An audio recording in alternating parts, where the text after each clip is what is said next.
Now we are going to talk about the Arab-Israeli conflict in English. The Arab-Israeli conflict has gone through four major regional wars in 1948, 1956, 1967 and 1973, as well as the two Palestinian intifadas or uprisings from 1987 to 1993 and since September 2000. Two Israeli Lebanon wars in 1982 and 2006 and other smaller wars. See historical perspectives. The core issue has been land for peace, meaning recognition by the Arabs of Israel's right to exist and a genuine commitment to peaceful coexistence with Israel, and Israel's return of territories captured in the 1967 war. US peace brokering in the Middle East goes back at least to Secretary of State Henry Kissinger's shuttle diplomacy. During and following the 1973 Arab-Israeli war, working out ceasefires and other agreements among Israel, Egypt, Jordan, Syria and others in the region. The main breakthrough came in the 1979 Camp David Accords between Egypt and Israel, negotiated by the Egyptian President Anwar Sadat, the Israeli Prime Minister Menachem Begin, and US President Jimmy Carter. Egypt became the first Arab state to make peace with Israel, and consistent with the Land for Peace formula, it regained territories such as the Peninsula lost in the 1967 war. Although the Reagan and first Bush administrations had some successes, it was not until 1993 and the Israeli-Palestinian Declaration of Principles or DOP that another major breakthrough was achieved. It is time to put an end to decades of confrontation and conflict, the DOP stated, and strive to live in peaceful coexistence and mutual dignity and security, and achieve a just, lasting and comprehensive peace. Over the next few years, other significant progress was made, including the signing of a full peace treaty between Israel and Jordan and a series of follow-up agreements between Israel and the Palestinians, including the 1998 Y River Agreement. The Clinton administration played the lead diplomatic role in all of these negotiations. The 1990s progress toward peace was brutally overtaken by the violence that exploded in the late 2000s.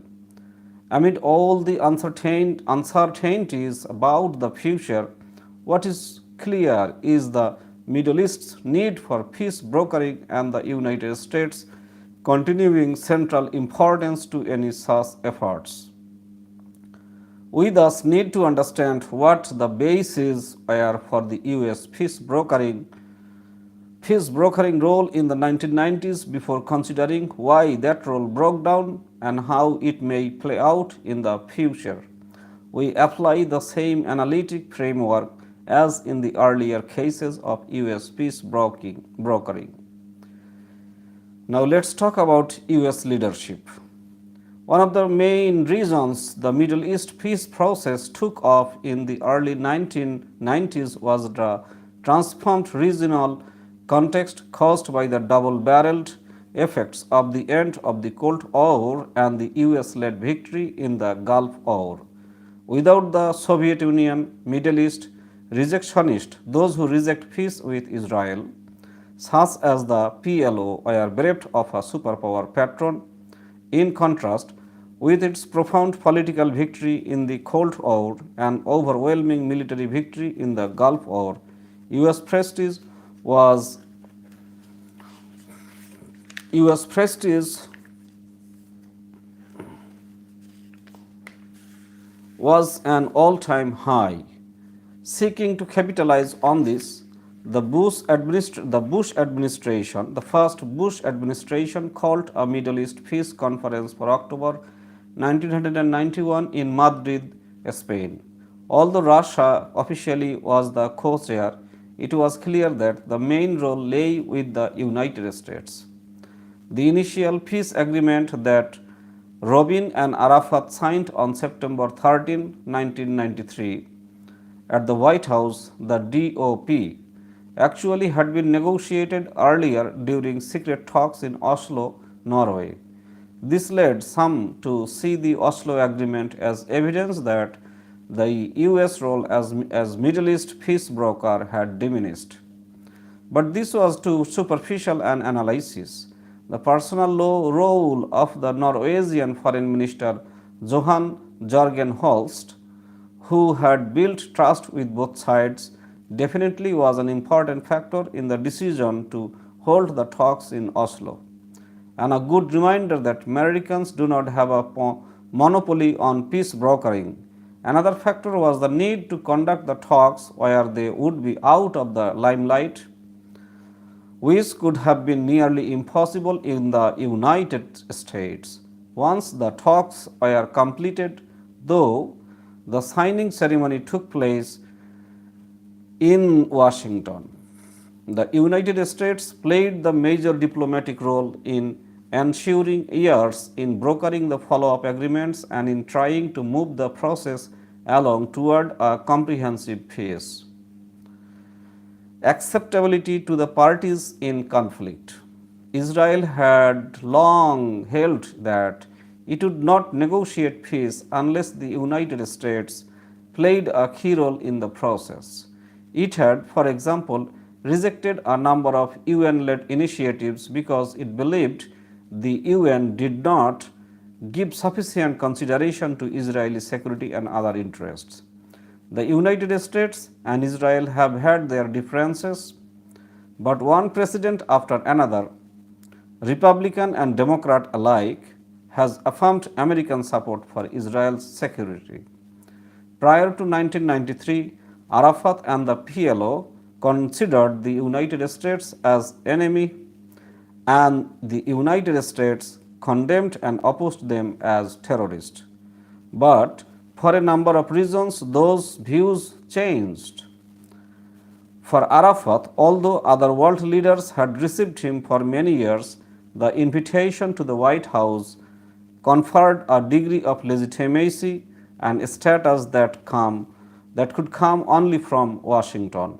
The United States also was the key to underlocking international economic assistance, as for example with the two donors conferences, the first convened at the State Department within weeks of the 1993 DOP, at which $2.2 billion in economic assistance was pledged to the Palestinians by more than 40 nations and international institutions such as the World Bank, and the second in December 1998, shortly after the Y agreement, at which an additional $3 billion to $4 billion in aid was pledged to the Palestinians. Arafat also knew that if there ever was to be peace and independence for his people, only the United States could provide the combination of reassurance, persuasion, and pressure for Israel to agree. Now we will see a picture where Isaac Rabin and Yasser Arafat shake hands after signing the Israeli-Palestinian Declaration of Principles at the White House. Now you can see the picture. In between there is Bill Clinton. You can see the picture. Yasser Arafat and Rabin are shaking hands, and in between them Bill Clinton is trying to make negotiations between them in this picture. I hope you can see it. So, uh, so this is the pressure for Israel to agree. Uh, Shubho Shama, thanks for your love comment. And US interest. Now let's talk about the US interest. Cold War or post Cold War, American interest in the Middle East have been vital and can be analyzed using the four P's. No region has been more important to the American economy nor more capable of causing profound disruptions than the Middle East because of its oil or prosperity. For this and other reasons, the region remains geopolitically important, that means power. It has had more wars than any other region since 1945, that means after the Second World War, and is home to the most ominous WMD, weapons of mass destruction proliferation threats, that means peace. It also has domestic political importance given the influence of both the Jews American lobby and of the oil companies and other major corporations with commercial interest in the Arab world. The 1993 DOP had set a 5-year timetable for final status agreement on a just, lasting and comprehensive peace. This was not met for the Clinton administration called its own Camp David summit in July 2000, bringing together Israeli Prime Minister Ehud Barak and Palestinian Authority President Arafat. This Camp David summit broke up in disarray. A last-ditch effort was tried in January 2001, just before President Clinton left office, with negotiations in Taba, Egypt. Although no agreement was reached, many believe that when a final status agreement ultimately is signed, it probably will look a lot like the Taba draft. On the ground, violence again raged. The Palestinians launched a second intifada marked by suicide bombings and other terrorist acts. The Israeli military with Ariel Sharon as Prime Minister reoccupied many parts of the West Bank and Gaza. The Bush administration refused to meet with Yasser Arafat and struck common chords with Sharon about fights against terrorism. A peace plan known as the Roadmap was proposed by the Quartet of the United States, the European Union, Russia, and the United Nations, but it did not have much impact. Such progress was made in 2004 to 2005. In late 2004, Yasser Arafat died in France, Paris. Many attributed to Arafat a major part of the responsibility for the breakdown of the peace process. Arafat also had been losing standing with the Palestinian people because of corruption and human rights violations. He was succeeded by Mahmoud Abbas, the new leader of Arafat's political organization Fatah, and generally viewed as a more pragmatic leader. On the Israeli side, Prime Minister Sharon was shifting his approach and his strategy. Sharon had been elected on a platform of peace with security. He had used his military and intelligence forces to fight Palestinian terrorism. He had begun building a security barrier, yet he too saw that although there was no guarantee that peace would bring security, Israel could never have real security without peace. In 2005, Sharon took the bold step of unilaterally withdrawing from Gaza. Without peace, in 2005, Sharon took the bold step of unilaterally withdrawing from Gaza, meaning both pulling out the Israeli military and disbanding Israeli settlements. He ran for re-election on a much more pro-peace platform than than he'd originally been elected on, including withdrawals and settlement disbandment in the West Bank. In January 2006, however, two things happened that halted whatever momentum had been building. Ariel Sharon had an incapacitating stroke. He was replaced by Ehud Olmert, whose positions on key issues were largely the same as Sharon's, but who lacked Sharon's personal credibility. On the Palestinian side, parliamentary elections were held. The surprise winner was Hamas, an Islamic fundamentalist group that had been a major perpetrator of terrorism and a staunch opponent of peace, but which also had been gaining popular support through its domestic agenda of fighting corruption and providing social services to the Palestinian people. Outside observers deemed the elections free and fair. This posed a dilemma for the Bush administration. It had been strongly advocating democracy in the Arab world, yet in this election the winner was a group that was on the US terrorism list and whose charter called for the destruction of Israel.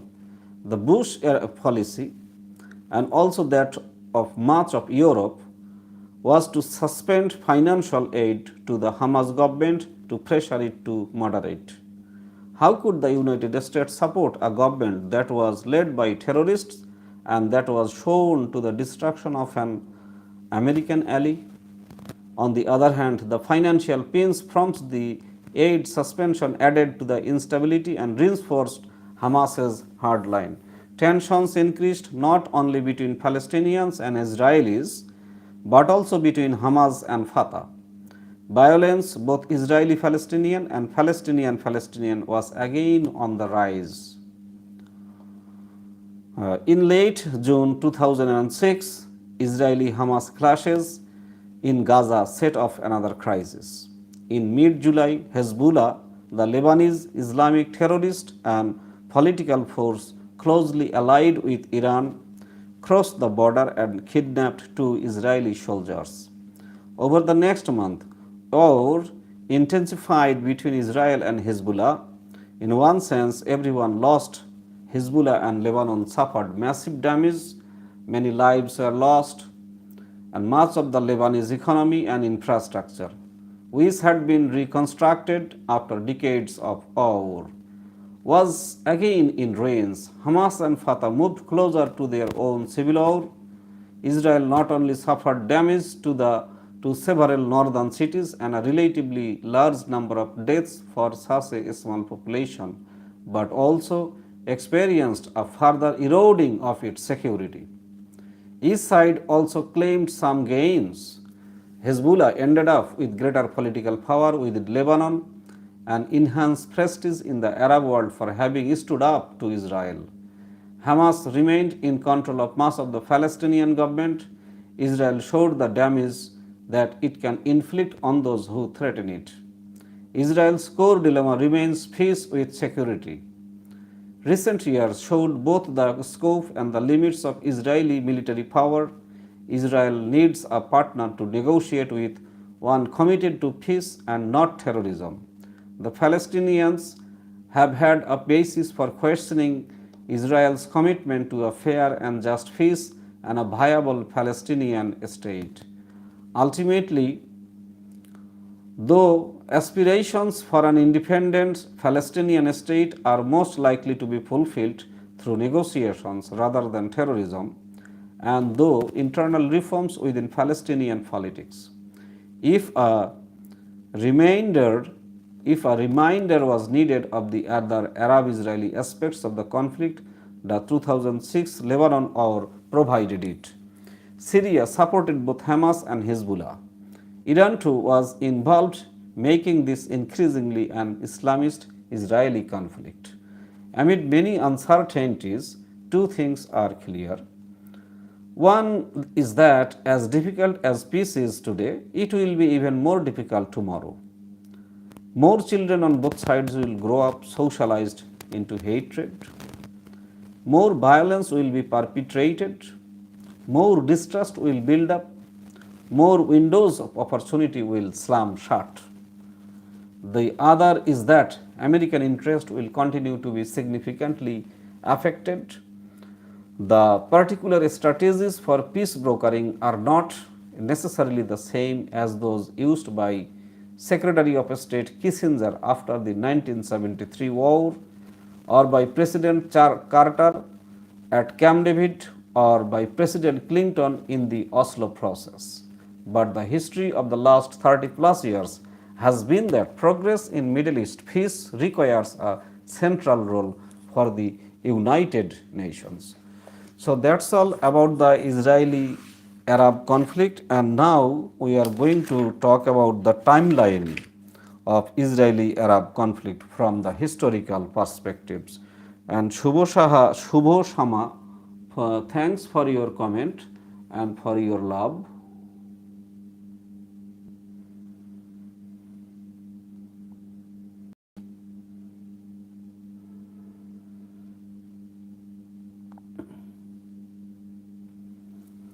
Okay, Shubho Shama is still with us. Now we are going to talk about the historical perspectives between the Arab-Israeli conflict, his historical timeline. Some key events in the Arab-Israeli conflict over the last 100 years since 1948 to 2012.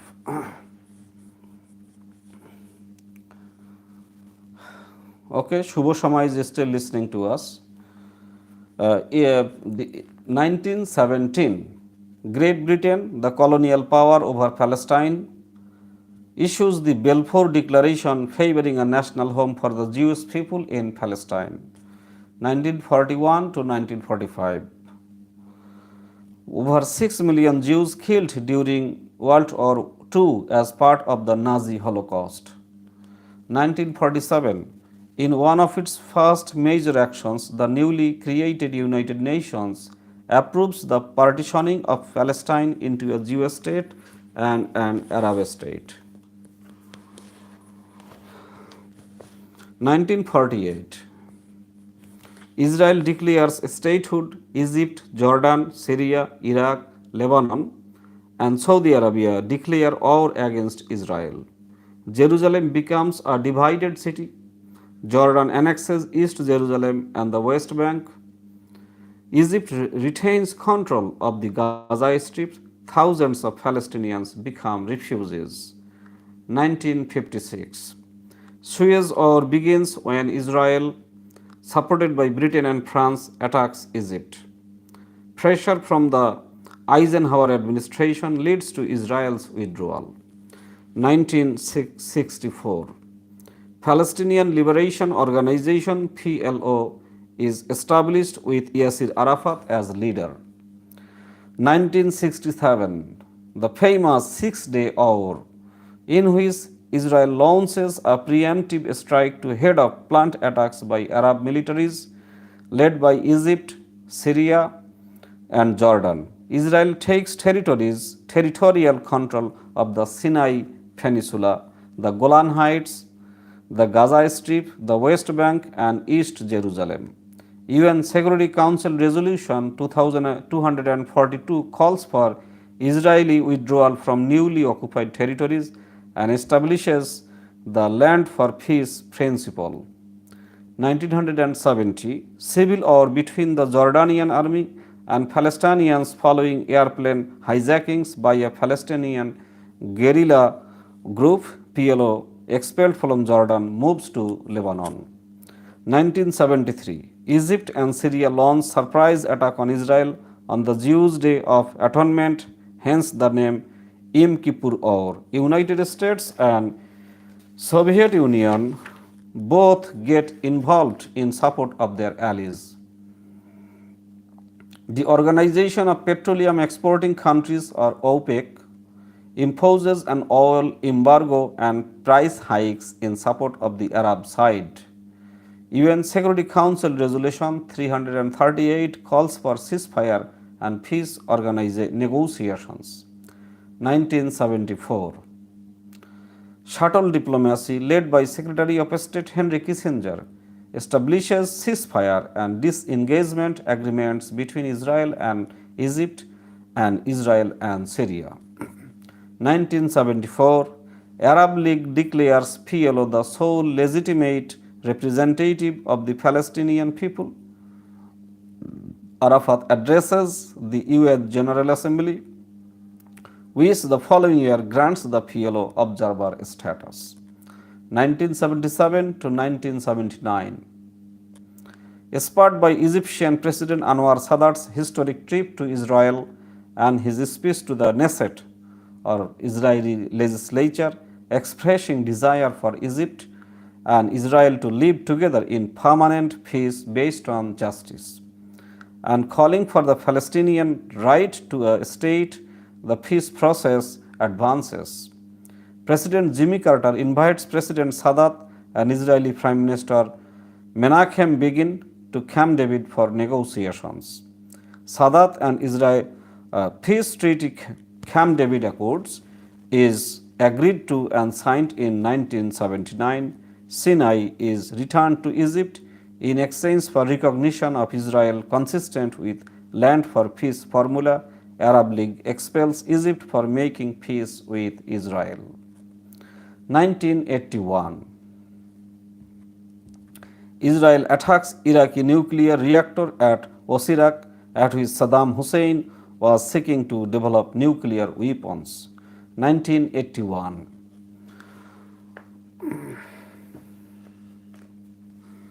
1981, Egyptian President Egyptian President Sadat is assassinated by Islamic fundamentalist. The President of Egypt, Anwar Sadat, was killed by the Islamic fundamentalist in 1981. 1982 to 1985, Israel invades Lebanon, fighting the PLO and getting enmeshed in Lebanese civil war.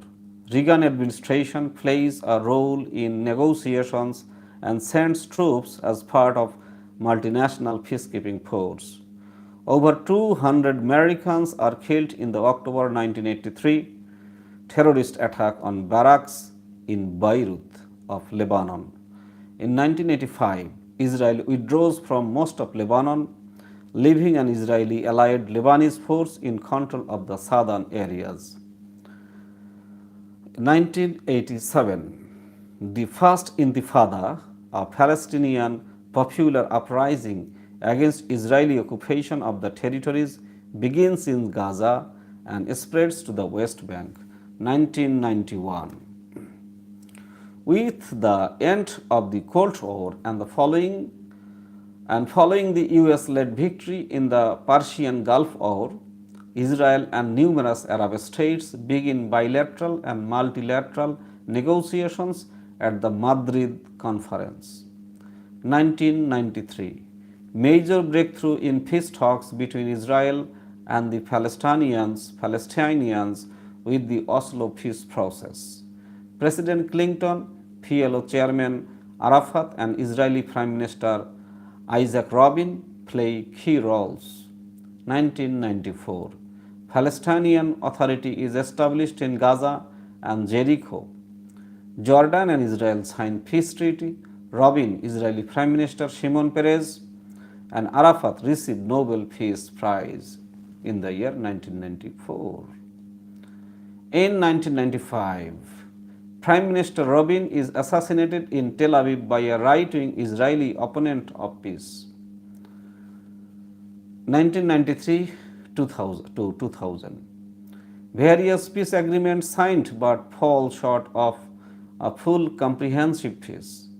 In late 2000, violence increases with second intifada on Palestinian side and Israeli military action. 2001 to 2004, Ariel Sharon elected Israeli Prime Minister. Palestinian intifada intensifies, including numerous suicide bombings. Israeli military reoccupies Palestinian areas, placing Arafat under house arrest. Israel begins construction of security barrier. Bush administration provides a strong support to Sharon and refuses to meet with Arafat. A roadmap peace plan of the United States, European Union, Russia, and the United Nations is issued but makes little progress. 2004 Palestinian Authority President Yasser Arafat died. 2005 Mahmoud Abbas elected president of the Palestinian Authority, promising domestic reforms against corruption and progress toward peace and statehood. In intifada terrorism reduced.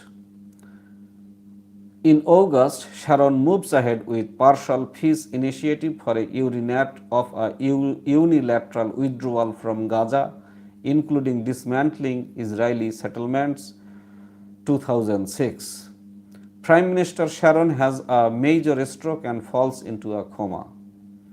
Hamas, which is on the US State Department's list of terrorist organizations, wins a majority in the Palestinian legislative elections. Ehud Olmert elected Israeli Prime Minister.